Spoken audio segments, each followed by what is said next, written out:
Hello বন্ধুরা, ঝুমার ব্লগে সবাইকে স্বাগত, অনেক অনেক ভালোবাসা। আর এখন বাজে সকাল 8:30টার মতো। আমার সমস্ত সকালের কাজ সারা হয়ে গেছে, স্নান পুজো সমস্ত কিছু সারা হয়ে গেছে, এমনকি টিফিনও বানানো হয়ে গেছে। কারণ আজ আমাদের বাড়িতে আসবে আমার দিদি, জামাইবাবু, তাদের ছেলে মেয়েরা ও বোনের বর সবাই। তো আজকে একটা ছুটির দিন আর রথযাত্রারও দিন। আর এই যে আমি মাংসটা ধুয়ে জল ঝরাতে দিয়ে দিয়েছি, তাড়াতাড়ি করে রান্নাটা বসিয়ে দেব। কারণ তাড়াতাড়ি করে রান্নাটা না করে নিলে এই গরমের মধ্যে আমার ঘরটাও খুব ছোট, আর সবাই আসলে একটু গল্প করতেও সময় লাগে। আর একটা কথা, এই ভিডিওটা আমি কিন্তু 2 দিন পর ছাড়ছি, কারণ ভিডিও এডিট করতেও সময় লাগে। আর এই যে সবাই চলে এসছে মোটামুটি, এসেই আগে খাটের ওপরে খাট দখল, আমার ছেলেও তো তার ওপরেই বসে পড়েছে, 2 জামাইবাবু সবাই বসে আছে। আর এই যে আমি টিফিন দিয়ে দিয়েছি, আমি চানা মশলা আর লুচি করেছিলাম, সেই টিফিনটাই দিয়ে দিয়েছি, সবাই খাচ্ছে। তারপর আমি এবার রান্নার দিকে চলে যাব, রান্নাটা ঝটপট করে নেব। আর আজ বানালাম আমি চিলি চিকেন ও মিক্সড রাইস। তো এই ভিডিওটা আমি আগেই দিয়েছি, চিলি চিকেনের ভিডিওটা। আর এই ঝটপট করে এখন রান্নাটা সেরে নিচ্ছি। রান্না সারা থাকলে না, মানে বসে সবাই আসলে একটু বসে গল্প করতেও খুব ভালো লাগে, আর না হলে রান্নার একটা টেনশান থাকে। আর স্নান পুজো হয়ে গেলে তো একটা বড় কাজ সারাই হয়ে যায়। তো তবু আমি রান্না করছি, গিয়ে একবার গল্প করছি, রান্না করছি, গিয়ে একবার গল্প করছি, বারবার ডাকছে। তো সবাই আসলে যা হয় রান্না করতে করতে গল্প করছি। আর এখানে জামাইবাবু তোমার বউ আসছে, শুনলে তোমার দেবে একদম, দেবে একদম ভালো মতো। ফ্রাইড রাইস খেতে হবে না, চিলি আর পাইপ খাবো না। বসি শুনবি, আর তোর বর কি বলে শোন, নাকি গঙ্গার জলে স্নান করবে। বলছে বলাই মেশোই ভালো করেছে, আমরাও করব। বলবি কি যে অবস্থা না, শোন। ঠিক আছে আমরাও এখানেই আছি। হ্যাঁ। গঙ্গা জলে চান করে আসবো। দি তুমি মারা গেলে নাকি গঙ্গার জলে স্নান করবে, বলো নাকি কাল সব আমি পুষেছি। ছি ছি ছি ছি, এইরকম আইতাছে ভুটকুল, তোমার দেবে ভালো করে। তার আগে দেখে নাও, তোমার যা শোনাকে হজম করি।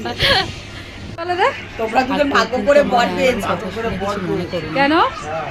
আমার দিদি নাকি ওনাকে ভালোই বাসে না। আমি তো রান্না করে দিতে পারি না। তুমি খেতে তো পারো, আমার দিদি তো রান্না করে খাওয়ায়। আমায় জলটা দাও। ভাগ্য করেছে, পুণ্যের কাজ করেছে। আসলে আমার জামাইবাবু কিন্তু প্রচণ্ড ইয়ার্কি মারতে ভালোবাসে। আমরা সবাই প্রচণ্ড ফ্র্যাঙ্কলি, মানে প্রচণ্ড ফ্রিভাবেই সবার সাথে মিশি, আর খুব ভালোও লাগে। আর এই যে এখানে বোনের বড় এসেছিলো, টিফিন দিয়ে দিলাম, তাদের খাওয়াও হয়ে গেছে, এখন সবাই বসে গল্প করছে, খুব ভালো লাগছে। আর এই যে আমার মেজদির ছেলে, আর ওকে তো অনেক ভিডিওতেই আগে দেখেছো। আর এখানে বড়দি আর বোন মিলে রায়তা বানাচ্ছে। তো বাপের বাড়িতে গিয়ে আমি রায়তাটা খেয়েছিলাম, আমার খুব ভালো লেগেছিলো। আমার বর বলছে এখানেও তাহলে রায়তা বানাবে বড়দি এসে। আর এখানে মিক্সড রাইসটাও রেডি হয়ে গেছে, বাবাকে খেতে দিয়ে দিয়েছি, মানে আমার শ্বশুর মশাই। আর ওই টেবিলে জায়গা হবে না বলে এরাও সবাই নিচে বসে পড়েছে খেতে। আর বোনের মেয়েটা শুধু ওপরে বসেছে, ওরা সবাই নিচে বসে পড়েছে। আর এখানে বোনের বরকে হাতেই দিয়ে দিয়েছি, কারণ অনেকটা বেলা হয়ে যাচ্ছিলো, বেলা 3টের মতো বাজে, আর এত বেলাতে আমরা খাইও না। আর রান্না যখন তাড়াতাড়ি হয়ে গেছে, এত বেলা করে খেতে বসে লাভ কি, তাই না? তাই সবাইকে আমি বললাম যে যার মতো নিয়ে নিয়ে তো খেয়ে নাও, এখন ভাতে আমাদের ভালোই খাওয়া হবে, দাওয়া তাহলে complete। তাড়াতাড়ি হয়ে যাবে। আর এখন আমরা খাচ্ছি আইসক্রিম, আইসক্রিম, যেটা আমার বোন বানিয়ে নিয়ে এসছে। এই যে গলে যাচ্ছে পুরো। আর এই যে এত লোক, যে কোথায় শোবো, আমরা বাইরের ঘরে বসে আছি, এখানেই আজকে বসে গল্প করে কাটাবো দুপুরে।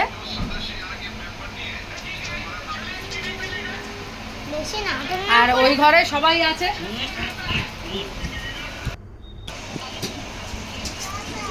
খাবি দি? না। আরে আমি আজকে দাঁত মেরেছি, খা না একটু খা না, একটুখানি খা। আরে আমি রোজ দাঁত মাজি। হারপিক দিয়ে? না খাবি আমার লাল হারপিক না, নীল হারপিক? কালো বাজন দিয়ে খাবি, খা। না, তাহলে এসে দিয়ে মাঝে অ্যাসিড দিয়ে। বল হ্যালো। এটা আমাদের টুসুরানি, এই যে টুসুরানির মা আইসক্রিম বানিয়ে নিয়ে এসছে আমাদের জন্য, খুব ভালো হয়েছে, আইসক্রিম। Thank you.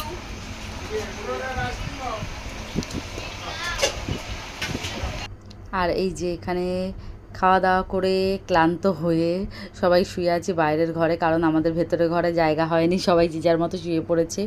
আর এদিকে আমার ছেলে বলছে মা আমাকে আর দেখাই যাচ্ছে না অন্ধকারে, যেহেতু আমার ছেলের গায়ের রঙটা একটু চাপা, তাই ওর খুব আফসোস যে আমি এত কালো কেন। তো এইটা নিয়েই কথাবার্তা বলছি, ইয়ার্কি মারছে। আর এখানে আমরা শুয়ে আছি, বিকেল 5:30টার মতো বাজে। আমার মেজো জামাইবাবুর আর তস হয়েছে না, বলছে চা বানাও, তো নিজেই বানাতে চলে গেছে চা। আজকে উনি চা করে আমাদের খাওয়াবে। শুয়ে থাকতে থাকতে হঠাৎ দেখি হঠাৎ শুনতে পাচ্ছি যে ঘন্টার আওয়াজ। তারপর আমার বর বললো ওই দেখো রথ এসছে আমাদের বাড়ির সামনে। তো দেখলাম যে ও মা, স্বয়ং জগন্নাথ দেব তো আমার ঘরের দুয়ারের সামনেই এসে হাজির। তাড়াতাড়ি করে উঠলাম একটু রথ টানার জন্য। আর এই পুচকেগুলো এসছে, আমাদের পাশের গলিতেই থাকে, কি সুন্দর ছোট্ট ছোট্ট পুচকে। আর আমার ছেলেরাও অনেক বছর অবধি রথ টেনেছে, এখন একটু বড় হয়ে গেছে। আর 2 বছর আমার শাশুড়িও মারা গেছে বলে আর আমাদের রথ বের করা হয় না। আমার খুব ভালো লাগে, আমি ছেলেকে রথ সাজিয়ে দিতাম, সুন্দর করে রথ সাজিয়ে দিতাম। ও পাড়ায় পাড়ায় ঘুরতো রথ নিয়ে, কত সুন্দর দেখো রথটা সাজিয়েছে, খুব সুন্দর করে সাজিয়েছে রথটা। তো একটু রথ টানলাম, ওদেরকে পয়সা দিলাম, ওরাও আমাকে প্রসাদ দিল। তো খুব ভালো লাগছে, বাচ্চারা ছোট ছোট বাচ্চারা এরকম রথ নিয়ে বের হয়, খুব ভালো লাগে। খুব সুন্দর করে রথটাকে সাজিয়েছিল ওরা। তারপরে গেল পাশের ঘরে। আর এখানে দেখো এবার পাঁপড় ভাজা খাওয়া হচ্ছে। বলছে আজকে রথের দিন, আমার বর বলছে পাঁপড় ভাজা খাওয়াবে না রথের দিন, তা কখনো হয়। তাড়াতাড়ি করে এই যে পাঁপড় নিয়ে এসে নিজেই পাঁপড় ভাজছে, আর আমরা বসে বসে খাচ্ছি। আর দেখো মানে যে যেইভাবে পারছে বসে আছে, এত গরম না, সত্যি অসম্ভব গরমও সেদিন লাগছিল, বৃষ্টি হচ্ছিল তবু গরম লাগছিল। আর দেখো আমার বর কত পাঁপড় ভেজেছে। তো সবাই মজা করে পাঁপড় ভাজা খেলাম, চা খেলাম। তারপর এই যে ওরা সবাই রেডি হয়ে গেছে, এখন বাজে প্রায় 9:30টার মতো। তো ওরা অল্প অল্প একটু একটু করে খেয়ে নিয়েছে, কারণ খাবার অনেকটাই ছিল। তো আমি বললাম না খেয়ে কাউকে আমি যেতে দেবো না। তো সবাই বলছে যে আমাদের পেটে খিদে নেই, কী করে খাবো। তো অল্প অল্প করে খেয়ে নিল সবাই, নাহলে বাড়ি থেকে আবার রান্না করবে। আর এই সব রেডি হয়ে গেছে বেরোবে বলে। তো একটা ভালো সময়, ভালো দিন কাটালাম ছুটির, খুব ভালো লাগে সবাই আসলে। শুধু আমার ঘরটা একটু ছোট হয়ে গেছে, তাই আরও বৃষ্টি বলে একটু ঘিঞ্জি ঘিঞ্জি লাগছে, জামা কাপড় চারিদিকে ছড়ানো ওই তার জন্যে। আর লোকজন আসলে একটু উলটপালট হয়েই যায় তাছাড়া। তো দিদিরা সবাই চলে যাচ্ছে, খুব মন খারাপও লাগছে, খুব ভালো লাগছিল, সকাল থেকে এত আনন্দ হচ্ছিল, সবাই খুব মজা করছিলাম।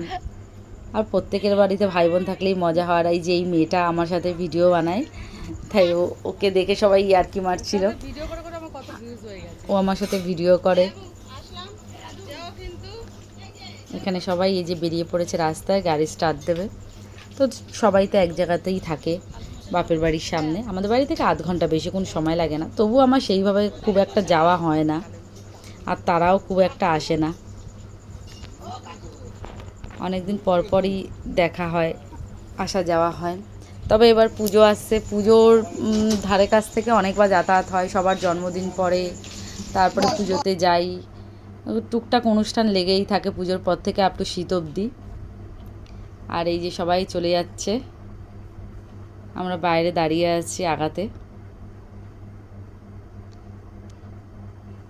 বললাম আবার আসতে, বিকেলবেলা করেও আসা যাওয়া যায়, ওরাও বলছে যে তোরাও যেতে পারিস, কিন্তু আর হয়ে ওঠে না। গেলে একটু মজাই হয়, ভালোই লাগে। তো এই যে সবাই চলে যাচ্ছে। তো টাটা, ভিডিওটা কেমন লাগলো অবশ্যই জানাবে।